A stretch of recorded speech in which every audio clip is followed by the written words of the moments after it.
నియోజకవర్గంలో జరుగుతున్న సంఘటనలు చూస్తుంటే అసలు ప్రజాస్వామ్యం ఉందా అనే అనుమానం కలుగుతుందని కోవూరు నియోజకవర్గం వైఎస్ఆర్సీపీ నేతలు ఆవేదన వ్యక్తం చేశారు. ఈ సందర్భంగా వారు మాట్లాడుతూ ఎమ్మెల్యే సమక్షంలో భక్తులు దేవాలయంలో ఉండగా వారి సమక్షంలో కొట్టుకునే సంస్కృతి నియోజకవర్గంలో మొదటిసారి చూస్తున్నామన్నారు. ఆ వీడియోలు ఎక్కడ బయటపడి వైరల్ అవుతాయో అని భక్తులను చెదరగొట్టారు అన్నారు. వెంటనే సీసీ కెమెరాల హార్డ్ డిస్క్ ని తీసుకువెళ్లారన్నారు.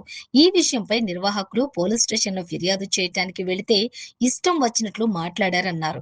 ఎమ్మెల్యేకు అధికారం ఇచ్చింది ప్రజలకు పరిపాలన చెయ్యమని, అంతేగాని ప్రశ్నిస్తే కేసులు పెట్టడం, జైలుకు పంపడం తప్ప ఎమ్మెల్యే ప్రశాంత్ రెడ్డి కోవూరు నియోజకవర్గానికి చేసింది ఏమీ లేదన్నారు. కోవూరు పంచాయతీ కార్యదర్శి అనేక అక్రమాలకు, అవకతవకలకు పాల్పడుతుంటే ఎమ్మెల్యే దగ్గరుండి ప్రోత్సహిస్తున్నారని ప్రజలు అనుకుంటున్నారన్నారు. ఈ 2 ఏళ్లలో కోవూరు నియోజకవర్గంలో ఎప్పుడూ జరగని సంఘటనలు చూస్తున్నామని ఆవేదన వ్యక్తం చేశారు. పంచాయతీలో నీళ్లు రాలేదని కార్యదర్శిని అడిగితే మహిళలను ఇష్టం వచ్చినట్లు మాట్లాడారన్నారు. పంచాయతీ కార్యదర్శి ఎక్కడ పనిచేసినా ప్రతి కార్యాలయంలో రికార్డులను మాయం చేయటంలో దిట్ట అన్నారు. ఎమ్మెల్యేకు తప్పుడు సమాచారం పంపి కక్ష సాధింపు చర్యలకు పాల్పడుతున్నారన్నారు. జగన్మోహన్ రెడ్డి హయాంలోని 150 కోట్లు పెట్టి సచివాలయం నిర్మించామని, వాటిలో 10% ఏదైనా అభివృద్ధికి ఖర్చు పెట్టారా అని నిలదీశారు. కోవూరులో రౌడీయిజం, గూండాయిజం, మాదక ద్రవ్యాలు వాడకం విపరీతంగా పెరిగిపోయిందన్నారు. జగన్మోహన్ రెడ్డి చెప్పిన సంక్షేమ పథకాలు పూర్తిగా అమలు చేశారని, మీరు చెప్పినవి అమలు చేశారని గుండెల మీద చెయ్యి వేసుకుని చెప్పాలని ఎమ్మెల్యే ప్రశాంత్ రెడ్డిని కోరారు. ప్రజల కోసం వైఎస్ఆర్సీపీ నాయకులు గాని, కార్యకర్తలు గాని నిరంతరం పోరాటం చేస్తూనే ఉంటామని తెలిపారు. తర్వాత కోవూరు మండలంలో కొత్త సాంప్రదాయం వచ్చింది. మేమేమైనా అభివృద్ధి గురించో లేదంటే ఏదైనా ఒక సమస్య గురించో ప్రెస్ మీట్ పెట్టి మాట్లాడడం జరిగితే వెంటనే కూటమికి సంబంధించిన మండలంలో ఎంత మంది ఉన్నారో అంతమంది ఒక దగ్గర ఏర్పడి వాళ్ళు మేము అడిగిన దానికి సమాధానం చెప్పలేక బూతు పురాణం ఎత్తుకుంటారు. ఇది కొత్త సాంప్రదాయం కోవూరులో. ఇట్లాంటి సాంప్రదాయం నల్లపరెడ్డి శ్రీనివాసులరెడ్డి గారు ఎమ్మెల్యేగా అనేకసార్లు గెలిచిన, పోలంరెడ్డి శ్రీనివాసులరెడ్డి గారు అనేకసార్లు గెలిచిన, నల్లపరెడ్డి ప్రసన్నకుమార్ రెడ్డి గారు 6 సార్లు గెలిచిన ఇట్లాంటి సాంప్రదాయం ఎదురుగా తిప్పుకోవడం ఎప్పుడూ లేదు. కొత్త సాంప్రదాయం. మేము ఈరోజు ప్రెస్ మీట్ పెట్టాం, రేపు ఉదయాన్నే వాళ్ళు బూతు పురాణం పత్రికా సాక్ష్యాలకు ఎదురుగానే చెప్తా ఉన్నాను నేను అన్నమాట. రేపు ఉదయాన్నే బూతు పురాణం అని చెప్పి అమ్మ నా బూతులు తిట్టడం ఇది మంచి సాంప్రదాయం. రేపు కూడా ఇదే బూతు పురాణాన్ని వాళ్ళు కొనసాగిస్తారు. ఇట్లాంటిది మంచి పరిపాలన, ఇది మంచి ప్రభుత్వం. Thank you. అందరికీ నమస్కారం. ఈరోజు ఈ కూటమి ప్రభుత్వం ఏర్పడిన నాటి నుంచి దేవాలయాల్లో జరిగే అన్యాయాలని చూస్తూనే ఉన్నాం. మీరు మీడియా మిత్రులు కూడా మీరు అన్నీ చూసే ఉంటారు, మీకు తెలవందేం లేదు. తిరుపతి కాడి నుంచి మొదలు పెడితే సింహాచలం కాడికి ఏ విధంగా ఎంతమంది ప్రాణాలు బాగుకొట్టుకున్నారో, వాళ్ళ కోసం మహిళలు ధర్నాలు చేస్తే వాళ్ళ మీద కేసులు పెట్టే సంస్కృతి తీసుకొచ్చింది ఈ కూటమి ప్రభుత్వం. మరి ఏం చేస్తున్నారు? నిన్న మా కోవూరు మండలంలో ఒక చిన్న దేవాలయంలో భక్తులు, ఆడపిల్లలు అందరూ ఉండగా ఎవరో అక్కడ దాన్ని కార్యనిర్వాహకుడిగా చూసి అతను ఏదో ఎమ్మెల్యే గారి ప్రోగ్రాంలో అడిగితే అతని మీద ఈ తెలుగుదేశం గూండాలు అపరిచితంగా దాడి చేసి హింసించడం జరిగింది.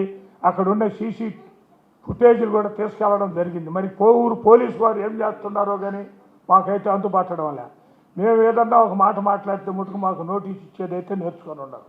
అంతకు మించి చేసింది ఏమీ లేదు. ఈ కూటమి ప్రభుత్వం బెదిరింపులకి ఈ వైఎస్ఆర్సీపీ నాయకులు ఎవరూ భయపడేది లేదు. అందువల్ల ఖచ్చితంగా మీరు దీని మీద చర్య తీసుకోకుంటే దీని మీద తప్పకుండా కోవూరు ఎమ్మెల్యే గారు మూల్యం చెల్లించుకోక తప్పదని చెప్పి హెచ్చరించుకుంటూ, ఇవాళ రైతుల పరిస్థితి కాడికి వస్తే ఇవాళ యూరియా కార్డులు రాస్తున్నారు. 2వ పంట స్టార్ట్ అయింది. ఒక్క రైతు భరోసా కేంద్రంలో ఒక్క బస్తా యూరియా లేదు. దాని మీద మాట్లాడేవాళ్ళు లేరు.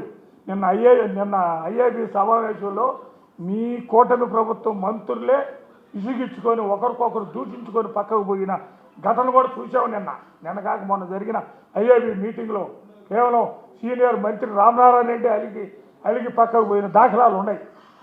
అందువల్ల రైతులు కూడా చాలా ఇబ్బంది పడుతూ ఉన్నారు. 2వ పంటకు సాగుకు అందరూ నారుమళ్ళు సిద్ధం చేసుకున్నారు. యూరియా అవసరమైతే ఒక్క బస్తా ఎక్కడా లేదు. అన్నీ మా దగ్గర ఉన్నాయని చెప్తున్నారు. మరి ఎక్కడ ఉన్నాయో మరి ఎప్పటికొస్తాయో అర్థం లేదు. ఇవాళ కాంప్లెక్స్ ఎరువుల మీద బస్తాకి 400 రూపాయలు పెంచేసి ఉన్నారు. 400 రూపాయలు. అదేమంటే కేంద్రం సబ్సిడీ తగ్గించింది అని చెప్తున్నారు అగ్రికల్చర్ అధికారులు. అది ఎంతవరకు కరెక్టు? దాన్ని రాష్ట్ర ప్రభుత్వం భరించవచ్చు కదా. అదే గతంలో రాజశేఖర రెడ్డి సెంట్రల్ ఇది ఇచ్చిన దాని మీద కూడా రాష్ట్ర ప్రభుత్వం తరఫున రేటు ఆయన భరించి తగ్గించిన దాఖలాలు చాలా ఉన్నాయి. అవన్నీ గమనించుకొని నేనేదో చేసేస్తున్నాను, సూపర్ 6, సూపర్ 7 అభివృద్ధిలో దూచుకుపోతా ఉంది కోవూరు. ఎక్కడ దూచుకుపోతా ఉంది చూస్తూ ఉన్నాం. అన్నీ ఎక్కడ పడ్డా రోడ్డు గుంతలే. మా ఊరి నుంచి రావాలంటే కారు సెకండ్ గేర్లో తప్పితే మామూలు గేర్లో వచ్చే పరిస్థితి లేదు. చెర్లోపాలెం మాది కోవూరు మండలం కోసవేట్లో ఉండే గ్రామం, 3 కిలోమీటర్ల దూరంలో ఉండే గ్రామం మాది. ఈ విధంగా ప్రశ్నిస్తే మా మీద కేసులు పెడతా ఉన్నారు. నేను ఇప్పుడు జిల్లా రైతు ప్రధాన కార్యదర్శిగా పనిచేస్తున్నా. నేను కాకాని గోవర్ధన్ రెడ్డి నాయకత్వంలో, ప్రసన్న కుమార్ రెడ్డి ఆశీస్సులతో. అందువల్ల ఏంటంటే ఇంతవరకు ఇప్పుడైనా ఎమ్మెల్యే గారు కళ్ళు తెరుచుకొని నీ టీముని పెట్టుకొని మా సాక్షరుడు చెప్పినట్టు, మా అనూపురెడ్డి చెప్పినట్టు నువ్వు ప్రత్యేకంగా లీడర్షిప్ నాయకులను కాదు పెట్టుకోవచ్చింది. నీ స్పెషల్ మనుషుల్ని పెట్టి ఎక్కడ ఏం జరుగుతుందో అనేది ఒక్కసారి లోతుగా పరిశీలన చేయండి. ఇవాళ ఆడాడు కొన్ని కాలువలు తీస్తున్నారు మీ సొంత బళ్ళు పెట్టుకొని. అవి మేము ఒప్పుకుంటాం, బాగా తీయడం మంచి పనే. కానీ ఏ విధంగా తీస్తున్నారు అనేది మీ దృష్టికి తెస్తున్నాం. మీరు చూడండి, ఆ చెర్లోపాలెంలో కూడా కాలువలు తీస్తున్నారు 3 రోజుల నుంచి. మీ బండి, మీ ఏజెంట్లు, మీ గుమస్తాలను పెట్టుకున్నాం. తప్పులే, మాకేం బళ్ళా, మేమే కాంట్రాక్ట్లు ఇవ్వమని మిమ్మల్ని అడగలా, మాకు బళ్ళా. కానీ అది ఏ విధంగా జరుగుతుందనేది ఒక్కసారి మీ ప్రైవేట్ టీంతో పర్యవేక్షించండి.